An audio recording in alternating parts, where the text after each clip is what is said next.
नमस्कार दोस्तों। इस वीडियो में अपन लोग कक्षा 11 की हिंदी साहित्य में जो अंतरा पुस्तक चलती है, अंतरा भाग 1, उसमें श्रीकांत वर्मा है। तो देखिएगा, श्रीकांत वर्मा की एक छोटी सी कविता जोड़ी गई है, मतलब हस्तक्षेप नाम से।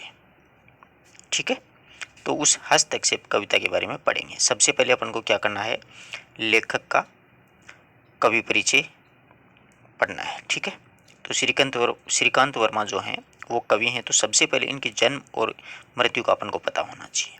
सन 1931 में इनका जन्म हुआ था बिलासपुर छत्तीसगढ़ में, और 1986 में इनका देहांत हो गया। ठीक है, नोट कीजिएगा हर एक बात इस चीज़ की।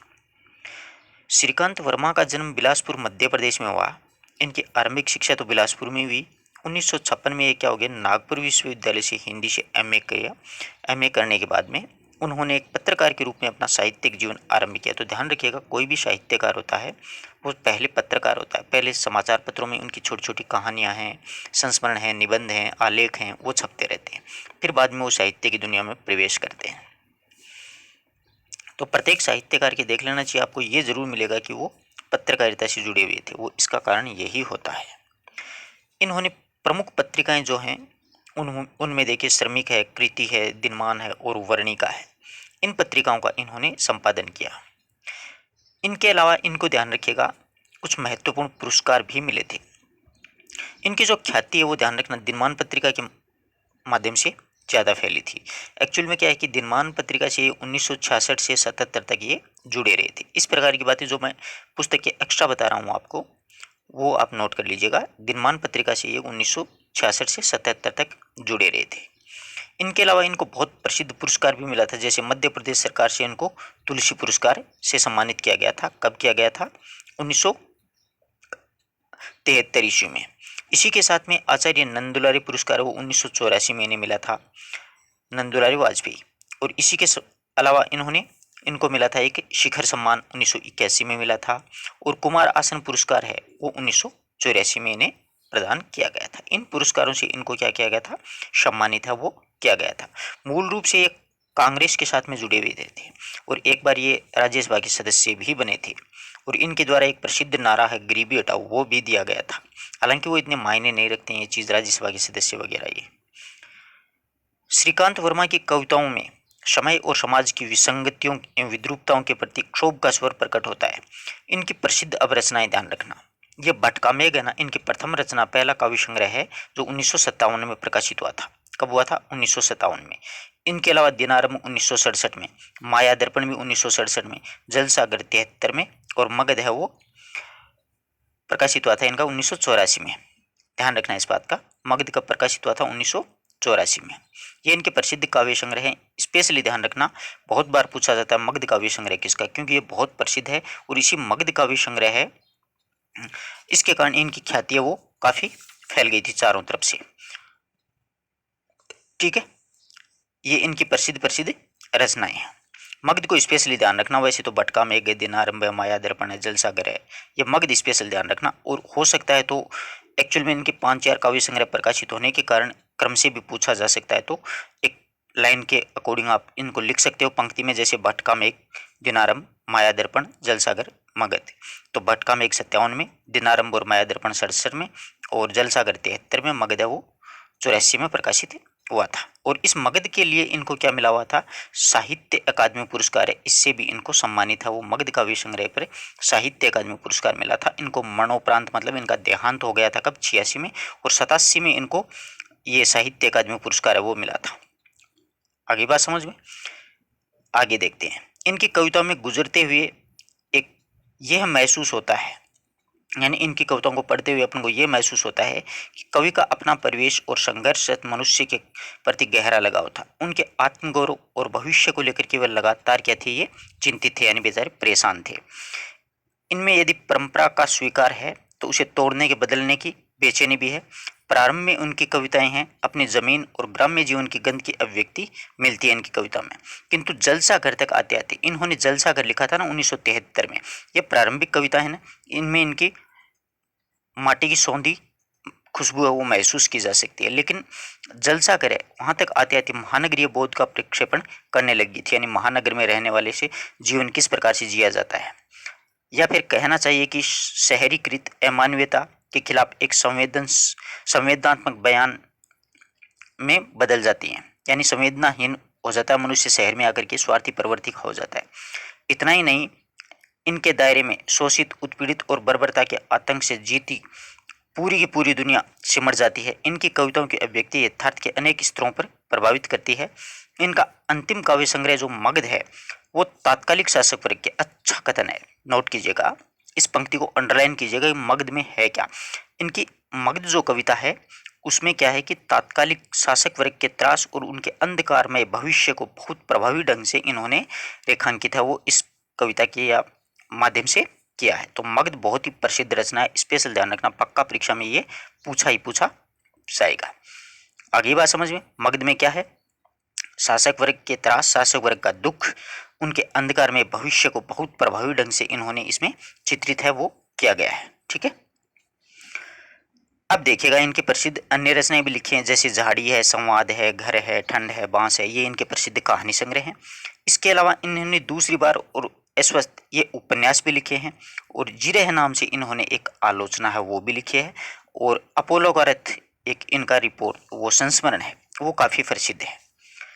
ये आ गया आगे, अपोलो का रथ यात्रावत संस्मरण है, फैसले के दिन का अनुवाद किया था 20वीं शताब्दी के अंधेरे में, ये साक्षात्कार या फिर वार्तालाप है। तो आशा करता हूँ कवि परिचय बहुत ही अच्छी तरीके से आप पढ़िएगा, ये व्याख्याता और द्वितीय श्रेणी दोनों में ही बहुत अच्छे प्रश्न बनते हैं यहाँ से। ठीक है ना, जैसा मैंने बताया आप अपनी टेक्स्ट बुक में नोट करते जाइएगा। पाठ्य पुस्तक में संकलित कविता हस्तक्षेप बहुत प्यारी कविता है। सत्ता की क्रूरता और उसके कारण पैदा होने वाले प्रतिरोध को दिखाया गया है। व्यवस्था को जनतांत्रिक बनाने के लिए समय समय पर उसमें हस्तक्षेप की जरूरत होती है, वरना व्यवस्था निरंकुश हो जाती है। यानी हस्तक्षेप की बहुत जरूरी होती है। जैसे कोई सरकार होती है वो गलत कार्य करती है तो उसमें अपन को हस्तक्षेप करना चाहिए, वरना क्या हो, व्यवस्था निरंकुश हो जाएगी। इस कविता में ऐसे ही तंत्र का वर्णन किया गया है जहाँ किसी प्रकार के विरोध के लिए कोई गुंजाइश नहीं छोड़ी है। यानी इस कविता के माध्यम से कवि यही कहना चाहेंगे कि भाई विरोध नहीं करोगे कोई भी।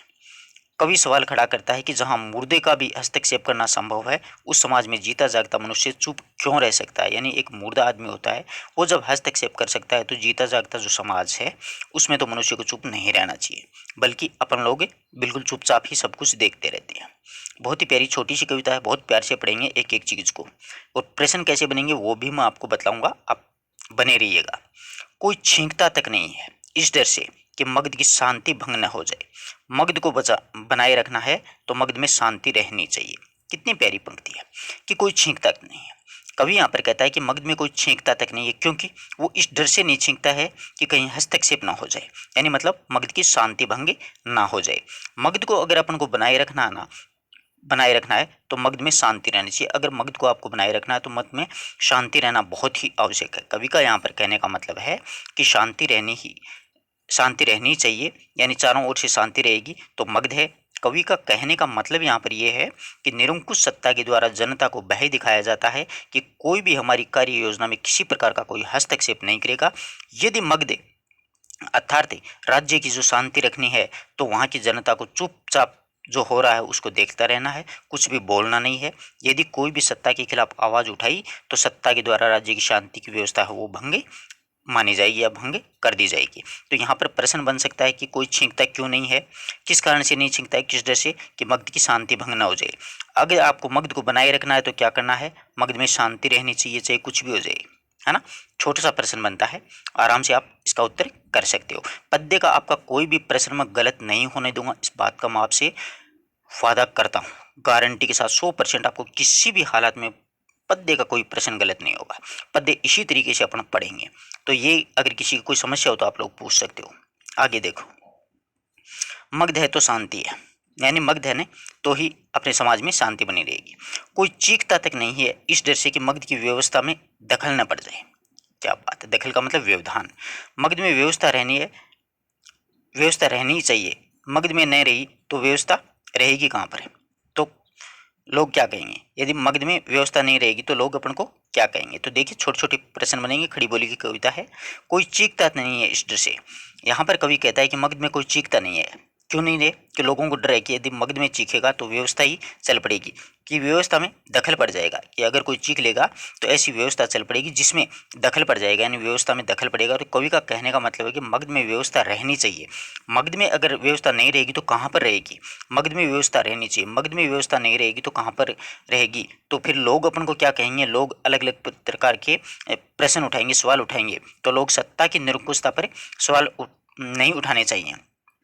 तो जो चल रहा है उसको वैसा ही चलने देना चाहिए। ऐसा लग रहा है कि ये व्यवस्था मगध में रहनी चाहिए। कवि का कहने का मतलब है कि लोगों का क्या है, लोग तो कुछ भी कहते रहते हैं, लेकिन मगध में कहने के लिए मगध में हैं तो रहने को, अर्थात लोग सत्ता के विरुद्ध केवल दबे मुंह से ही कहते हैं कि ये अव्यवस्था है। खुल करके सत्ता का कोई विरोध नहीं करना चाहिए। तो यहाँ पर बहुत अच्छे प्रश्न यूँ बनते हैं कि कोई चीखता क्यों नहीं है?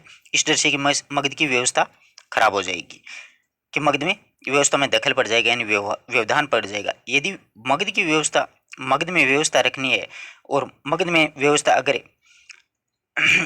न रही तो कहाँ पर रहेगी? लोग क्या कहेंगे? यदि मगध में व्यवस्था नहीं रहेगी तो कहाँ पर रहेगी व्यवस्था, और लोग अपने बारे में क्या क्या कहेंगे?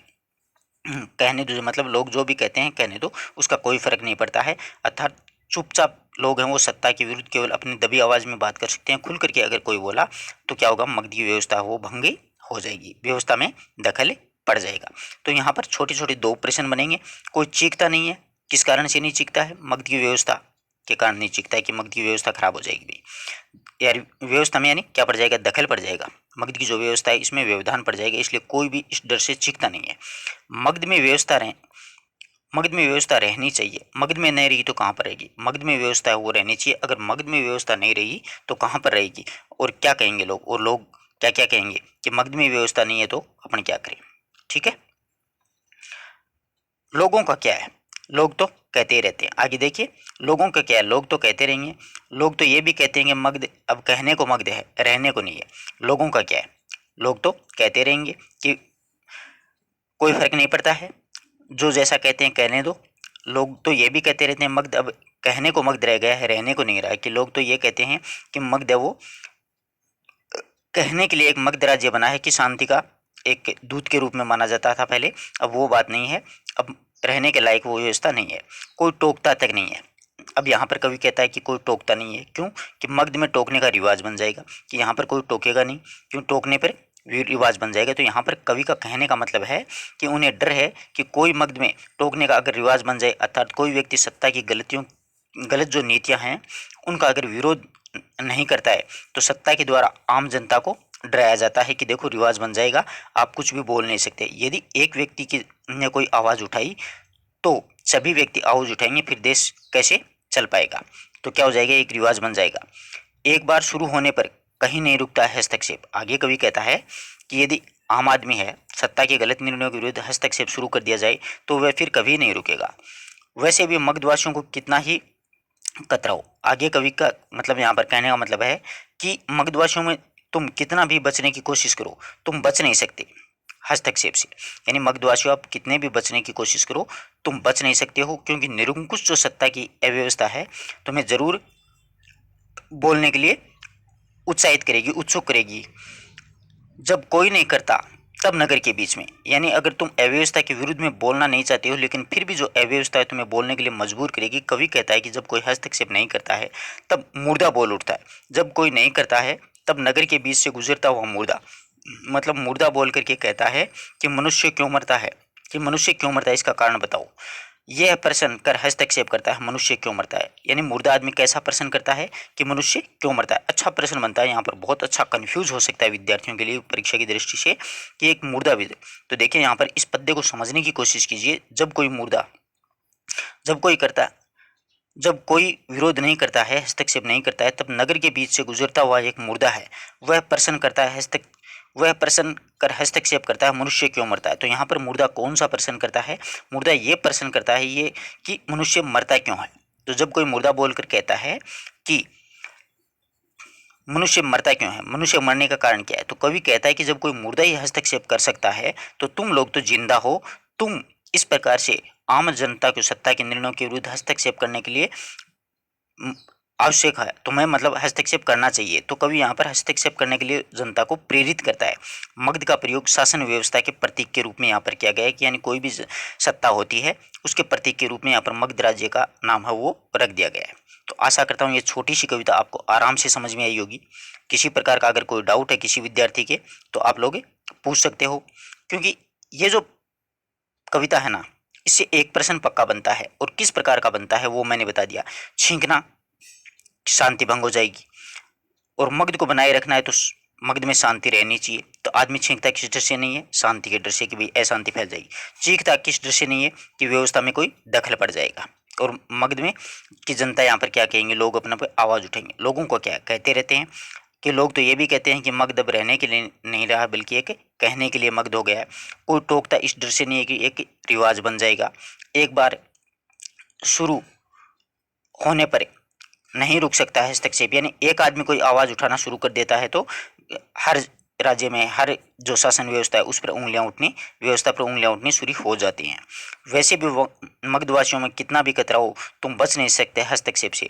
फिर आगे कवि कहता है कि हे मगधवासियों, तुम चाहे कितना भी कतराओ हस्तक्षेप से तुम बच नहीं सकते। यानी तुम कितने भी बचने की कोशिश करो तुम बच नहीं सकते, क्योंकि निरंकुश सत्ता की अव्यवस्था तुम्हें बोलने के लिए मजबूर कर देती है। यानी सत्ता आपको इतना परेशान करेगी कि आप लोग एक दिन जरूर आवाज़ उठाने के लिए मजबूर हो जाओगे।